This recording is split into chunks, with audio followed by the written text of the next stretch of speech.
Now that the Fed has finally started cutting interest rates, how will this affect the economy? And what are some of the best investment and trading opportunities across various asset classes?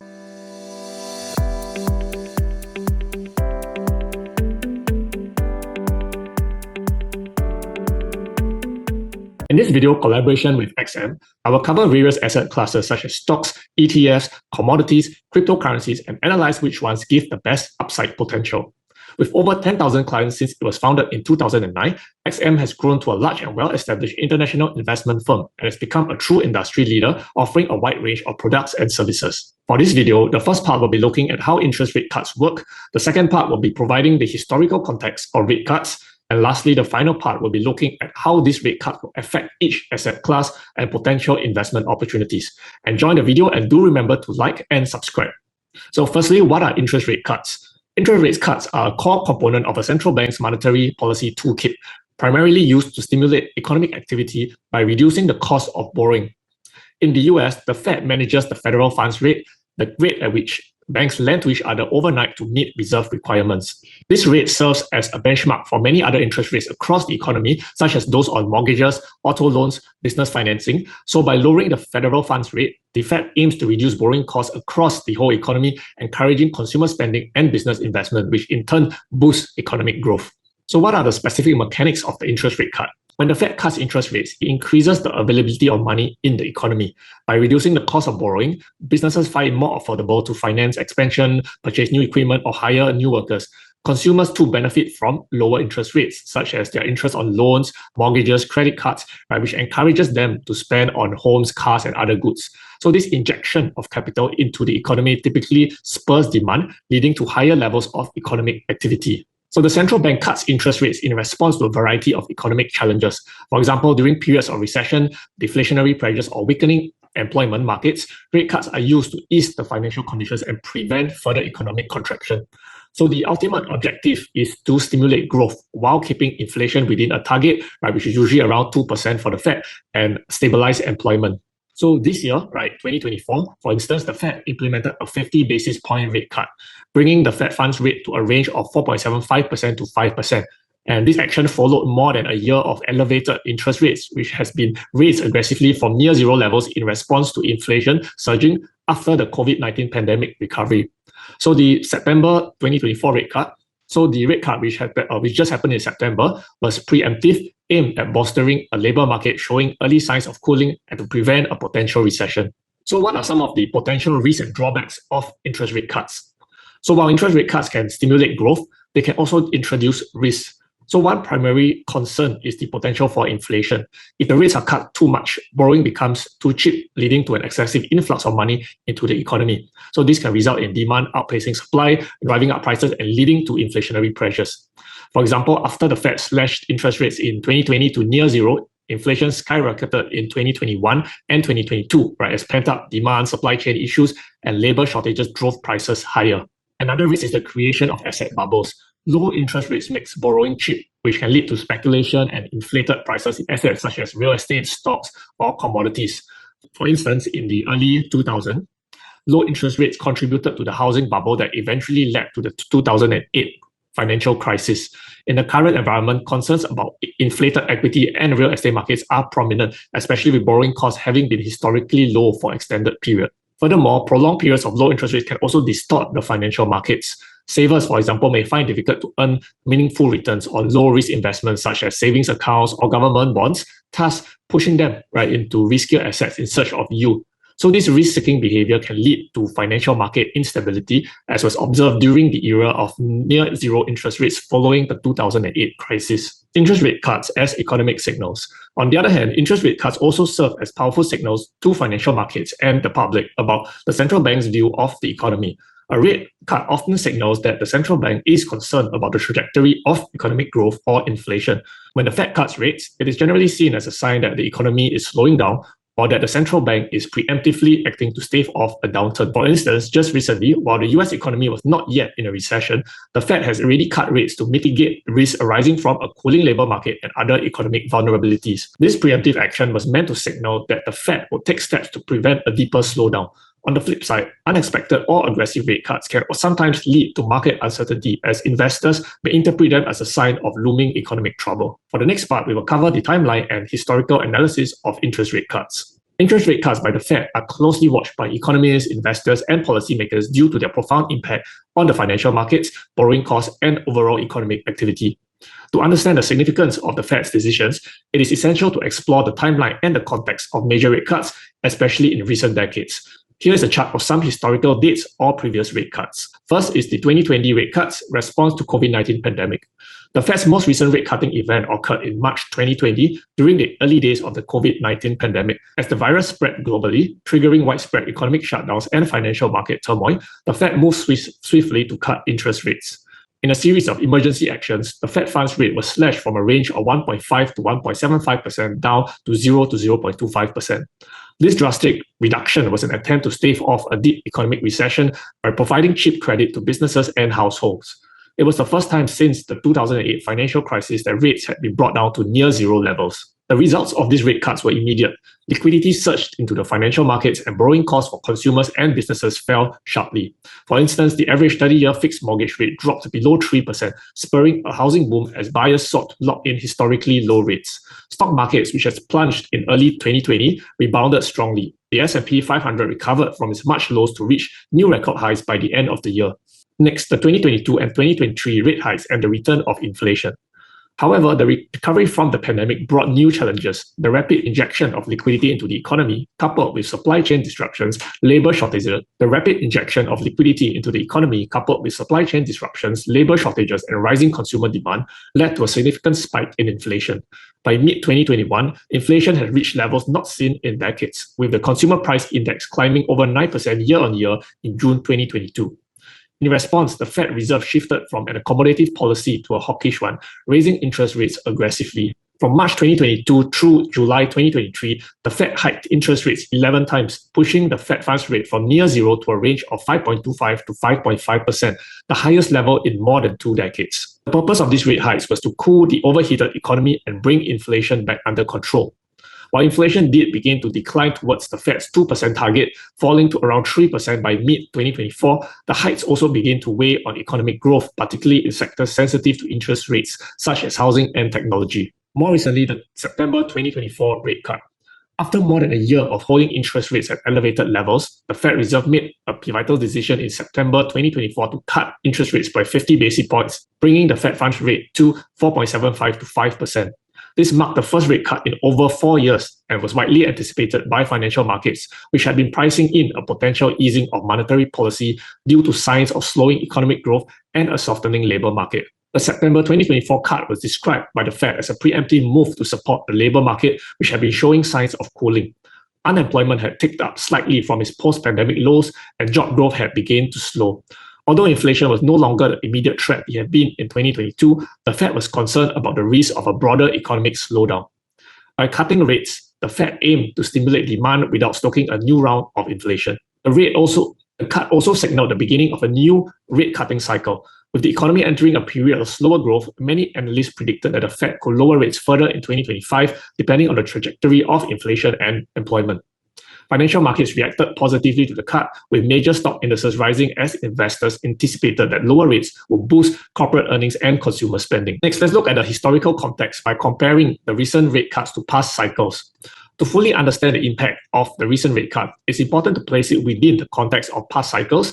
Since 1990, the Fed Reserve has undergone 6 major rate cut and rate hike cycles, each corresponding to different economic crises or recession. For example, in 1990 to 1992, in response to a recession caused by rising oil prices and tighter monetary policy in the late 1980s, the Fed cut rates from 8% to 3% over a period of 18 months. In 2001 to 2003, following the dot-com bubble burst and the 9/11 terrorist attacks, the Fed slashed rates from 6.5% to 1% to stimulate a struggling economy. And lastly, from 2007 to 2009, during the global financial crisis, the Fed cut rates from 5.25 to near zero, a period marked by massive economic contraction and financial instability. Each of these rate cutting cycles was followed by a period of recovery, though the speed and magnitude of the recovery varied based on the underlying causes of the economic downturn. The 2024 rate cut is likely to be compared most closely to the rate cuts made in the aftermath of the 2001 recession and 2008 financial crisis, as these events also followed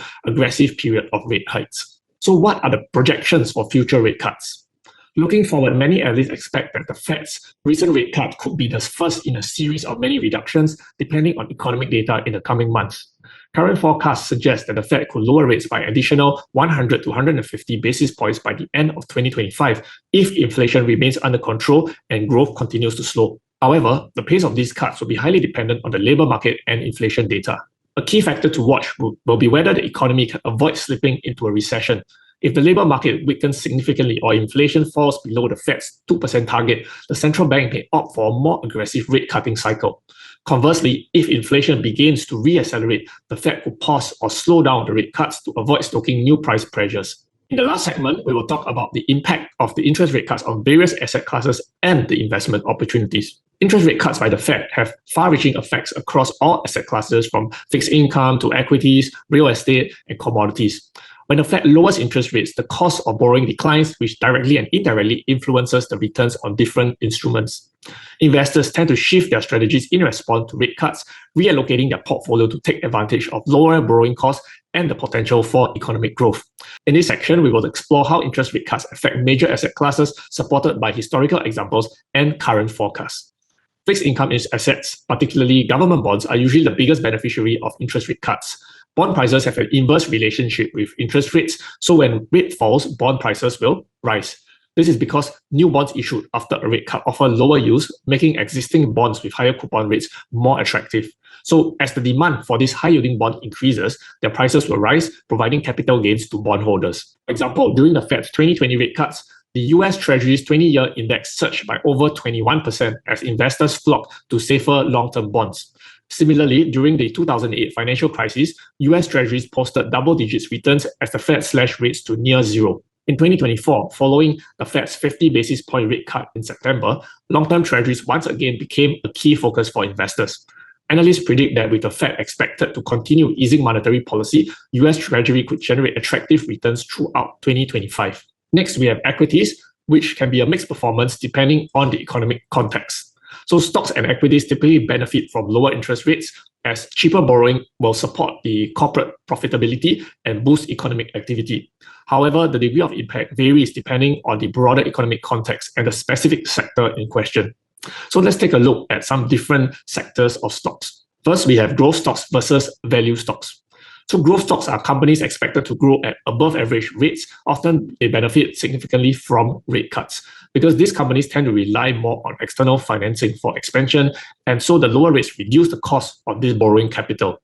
So in past rate cutting cycles, tech stocks have always been the major beneficiaries. For instance, during the 2008 financial crisis, the Nasdaq 100, which is heavily weighted toward tech companies, outperformed the broader market indices, growing by over 50% in the first year of rate cuts. In contrast, value stocks, which are companies trading below their intrinsic value, they often have stable cash flows, but they do not benefit as much from rate cuts. Value stocks in sectors like utilities, consumer staples, they tend to perform better in recessionary periods as they are less sensitive to economic downturns and they provide reliable dividends. In 2024, with the Fed initiating a new cycle of rate cuts, growth stocks, particularly in sectors like tech and healthcare, are expected to outperform.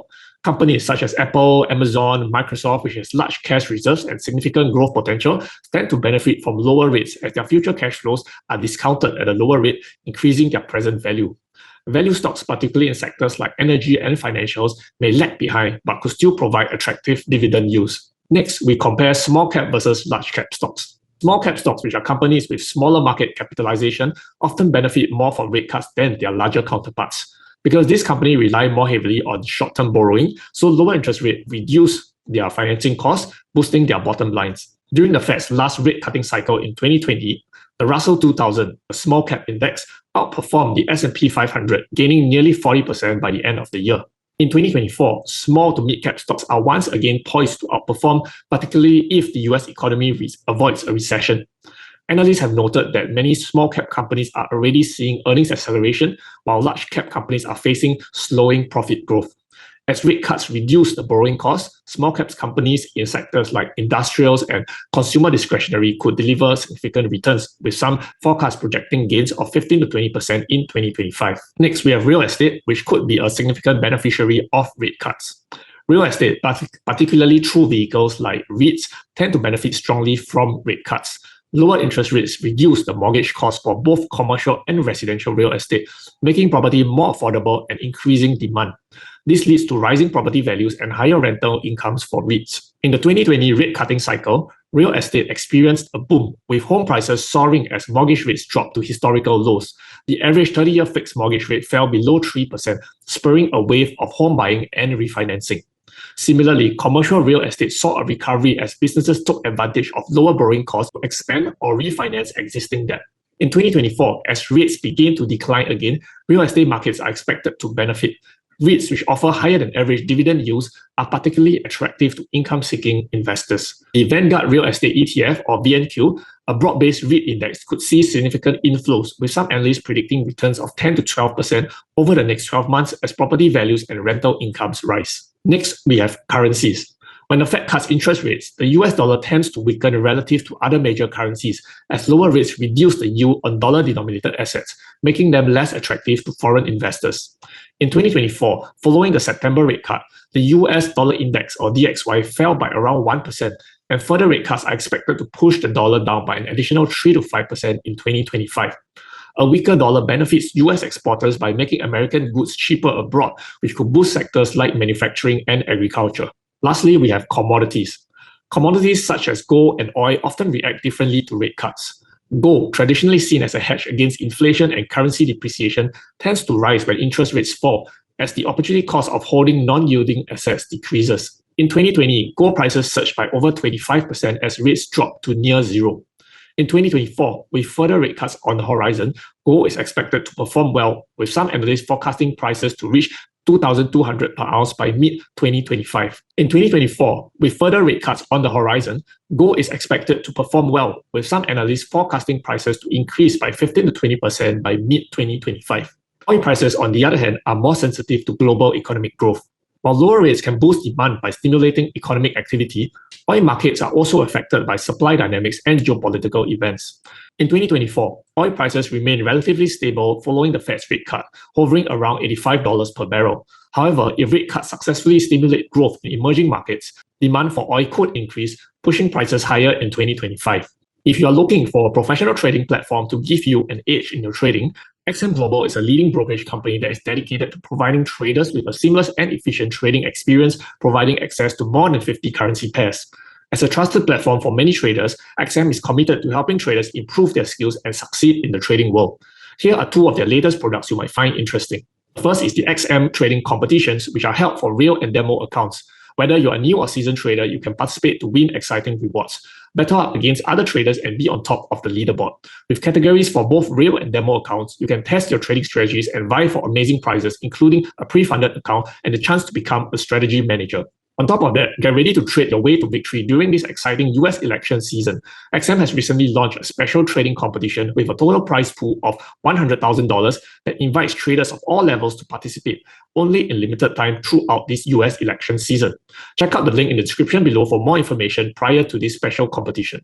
Next, you can expand your trading horizon with XM Copy Trading. For those aiming to follow the lead of experienced traders, their investor account lets you copy expert strategies, offering a seamless path to potentially enhance your portfolio.